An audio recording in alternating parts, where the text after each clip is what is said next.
멀쩡한 의사들의 본격 재능 낭비 프로젝트. 나는 사다 시즌 4 보이는 라디오입니다. 우후! 여자들을 위한 심리학의 저자, 정신과 의사 반유화 선생님 모시고 오늘은 책에 보면 착한 여자의 딜레마 이런 부분이 나옵니다. 착한 여자의 딜레마 뭐지?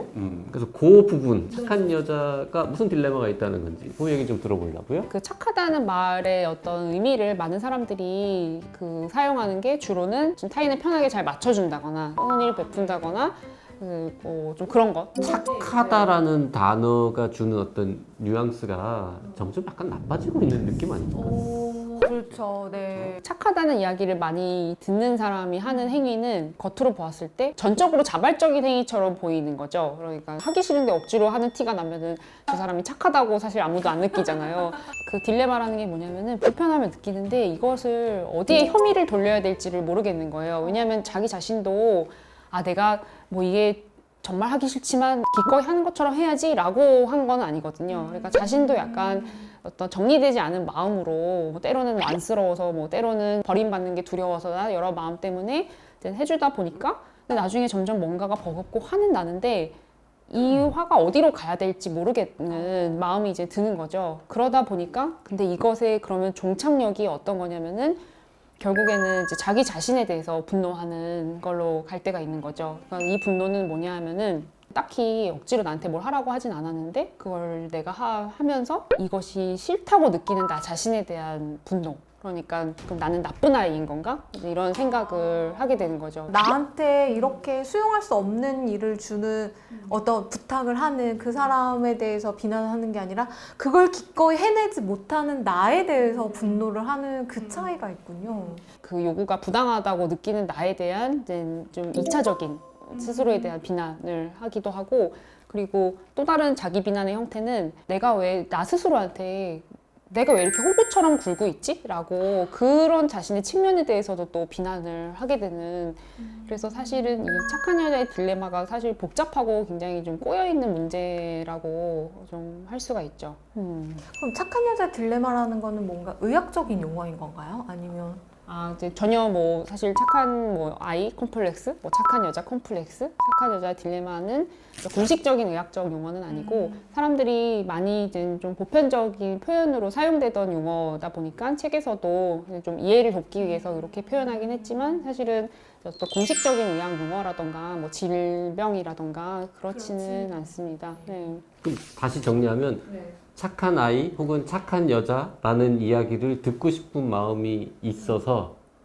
그래서 남들이 뭘 시켰을 때 딱히 안 내키는데도 되게 정말 기쁜 것처럼 이렇게 행동을 하다가 그게 점점 계속되니까 내가 지금 이거 왜 하는 거지? 이런 생각이 드는데 거기서 거절을 하거나 갑자기 싫은 티를 내는 게 아니라 내가 이거를 왜 기쁘게 못하지? 라면서 자책을 하거나 아니면 계속 내가 이런 호구짓을 하고 있는 거에 대해서 나 스스로를 비난하고 이렇게 욕하고 이렇게 된다고요? 처음에 어떤 의식적인 수준에서 이렇게 했으니까 나는 칭찬을 들어야지 이런 보상을 받아야지 라고 엄청 계획 세우고 하는 시작하는 행위는 아니거든요. 개발적인 것도 있고 상대한테 괜히 미안한 어떤 마음이라던가 좀 저희가 지난 시간에 얘기한 거절을 못하는 거라던가 여러 마음에서 이렇게 섞여 있는 마음에서 그런 것도 있을까? 이번 한 번 정도는 해주지 했는데 그 한 번을 시작으로 계속 뭔가 받으면 뭔가 부탁을 받거나 해야 하거나 근데 실제로 착한 사람일 수도 있잖아요. 가정 내에서 어떤 착하다는 말이 양육자가 원하는 대로 혹은 가족의 갈등을 해소하는 어떤 방식으로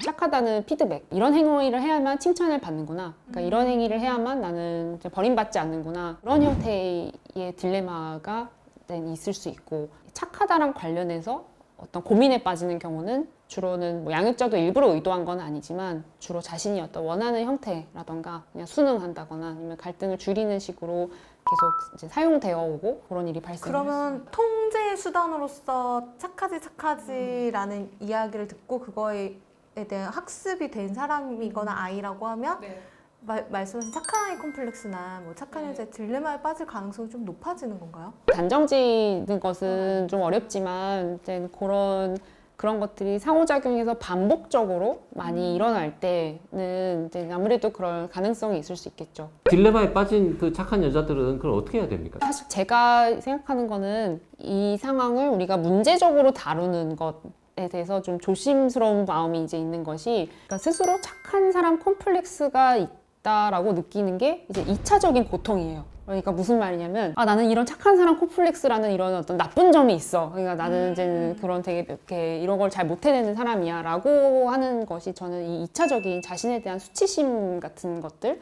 이거를 벗어나고 싶다라고 할 때 오히려 너무 자기 자신이 착한 사람 콤플렉스를 갖게 되는 것까지는 너무나 많은 사연이 있을 것이다. 각자 타고난 기질, 사회적인 어떤 요구나 환경, 양육 환경, 여러 가지 것들이 있기 때문에, 아, 내가 이렇게 될 수밖에 없는 동안에 내가 되게 사실은 많이 좀 힘들고 고생을 많이 이제는 나도 많이 했지. 그렇게 해서 내가 마음에 많이 두려움이 있고 이런 것 때문에 이런 것들을 가지게 되었지라고, 이 착한 사람 콤플렉스가 자신에게 있다고 느끼는 게 된 어떤 배경과 사정을 스스로 좀 봐주었으면 좋겠다. 사실 꼭 하고 싶었던 이야기인 거고, 착한 사람이라고 여겨지던 사람이 조금씩 다르게 행동하다 보면 반드시 듣게 될 이야기는 이제는 너 변했다. 뭐 연기, 너 착한 척한 거였어. 뭐 연기였어. 이런 비난을 듣게 되는 것이 있는데, 그런 듣는 두려워할 필요는 것을 두려워하지 않고 안고 가는 것에서 이제는 조금 힘을 내봤으면 좋겠다라는 말을 이제는 하고 싶습니다. 내가 왜 그런 딜레마에 빠졌는지 원인만 제대로 알게 돼도 훨씬 마음이 편해진다. 이런 의미인 것 같네요. 네. 그 원인을 아는 과정이 나쁘다거나 비난적으로 스스로 들여다보지 않는 것이 이제 그게 사실은 이제 포인트인 거죠. 제가 전혀 다른 쪽에 이제 뭐 사회과학 쪽에 책 보면서 그런 문장을 봤는데, 정말 해결하기 힘든 문제가 있는데 보통 사람들이 해결책은 누구도 못 찾고 뭐 찾기 어려운 상황이더라도 그 문제의 원인만이라도 제대로 알게 되면 훨씬 마음이 편해진다라고 하던데, 그게 이제 사회적인 문제가 아니라 이런 개인적인 문제도 마찬가지라는 거죠. 자신의 문제에 대해서 이해하는 것만큼 중요한 것은 없고, 그런데 많은 사람들은 이해라는 이름 아래 비판이나 비난을 하는 거죠. 그러니까 나를 들여다보겠다는 이름으로 사실은 되게 이제 혹독한 게 보는 건데, 그건 사실 제대로 이해하는 행위가 아니거든요. 그래서 제대로 이해하는 행위만 잘 이루어지면은 그 다음에 많은 부분들이 좀 풀릴 수 있다. 착한 아이 콤플렉스 이런 게 뭐 정신의학적 정식 용어는 아닙니다만, 아이가 그런 컴플렉스를 갖게 되고 괴로워하지 않도록 아이 키우는 부모님들한테 뭐 짧게라도 조언을 좀 해주신다면, 이런 건 좀 하면 안 돼요, 이런 거. 착하단 말은 하면 안 되는 건가요? 요새 많은 양육자들은 근데 그런 염려를 하고 계세요. 지금 이제 우리 아이가 너무 어디서 손해보아도 손해보는 줄 모르고 호구처럼 잘하면 어떡하지? 라는 마음 때문에 또 어떠냐면은 이렇게 말해요. 야, 그건 너 착한 게 아니라 바보 같은 거야 라던가. 그러니까 아이가 자기가 손해를 감수하고 양보하는 행위가 이제 또 너무 이제 그걸 두려워하는 다 나쁜 아이로 크는 거예요, 지금? 이거 바보 같은 거야 라고 하면은, 아이는 자신이 가진 어떤 뭐 양보하고 싶은 마음이라던가 이제는 그런 것들이 뭐 착하지도 그렇지만 반대로 이제 그런 게 두려워서 이거 착한 게 아니라 너 바보 같은 거고 막 너도 한 대 가서 때려주고 이제 이런 것들도 둘 다 경계할 필요가 있는데, 너무 무서워한다기보다는 이걸 의식하고 있는 것만으로도 도움이 돼요. 중요한 거는 아이 자신이 가지는 진짜 이 아이의 욕구랑 감정이 어땠을지를 진심으로 궁금해하는 마음으로 물어봐야 돼요. 그러니까 얘가 어떤 마음으로 뭔가 양보하고 왔을 때, 혹은 이기적인 행동을 했을 때 어떤 마음에서 그랬는지를 일단은 이제 정말로 궁금하다는 마음을 가지고 물어보고 그 감정을 살피고 나서, 그래서 뭐 아빠나 엄마가 아이한테 그걸 할 때 우리가 보통 왜라는 질문 을 많이 좀 추궁으로 느끼게 될 때가 있잖아요. 성인과의 관계에서도 사실 그래서 그 톤을 잘 조절하는 게 중요한데, 아이는 더 그렇죠. 어떤 테크닉보다도 자신이 자신 안에서 내가 정말로 알고 싶고 궁금하다라는 마음을 최대한 갖는 것만하는 게 없다고 저는 생각을 해요. 네. 아이가 왜 그런 행동을 했는지 진짜 속마음을 알아보는 것, 이게 진짜 중요하다는 거. 그리고 지금 듣다 보니까 아이가 진짜로 착한 일, 정말 성품이 곧고 훌륭해서 좋은 일을 했을 때 착하다고 칭찬하지 않고, 되게 어른들은 나를 편하게 해줬을 때 착하다고 칭찬하는 것 같아요. 그게 잘못인 것 같아요. 나를 편하게 해줘서 잘했어, 너 앞으로도 계속 그렇게 해야 돼, 이거는 나한테 잘하는 거지. 애가 진짜로 훌륭한 게 아니잖아. 사실 저희가 잠을 오래 자거나 얌전한 그런 행위를 농담으로 효도할 줄 아네라던가 하는 거가 네. 자, 날 편하게 해줬을 때 칭찬하지 말고 아이가 정말 칭찬받을 만한 일을 했을 때 칭찬하고 특별한 행동을 했을 때 진짜 왜 그랬는지 정말로 궁금하다는 마음으로 네. 착한 아이 컴플렉스 갖고 있는 사람이 잘하면 뭐 착한 여자가 된다거나 뭐 착한 남자? 그런 착한 사람에 대한 그런 딜레마? 착한 여자의 딜레마에 빠지나 착한 여자의 딜레마에 빠지는지 궁금해요. 어떤 것이든 일반화하기는 어렵기는 하지만 그것이 좀 핵심적인 감정으로 이제 자리 잡을 확률이 높기는 합니다. 그렇지만 그렇게 자라오면서 그런 어떤 부분이 있었다면은 이제는 마음에 좀 두고 들여다봐야 될 주제가 될 확률은 좀 높을 수 있겠죠. 네. 자, 오늘 여자들을 위한 심리학이라는 책을 쓰신 정신과 의사 반유화 선생님 모시고 여러 가지 이야기 나눠봤습니다.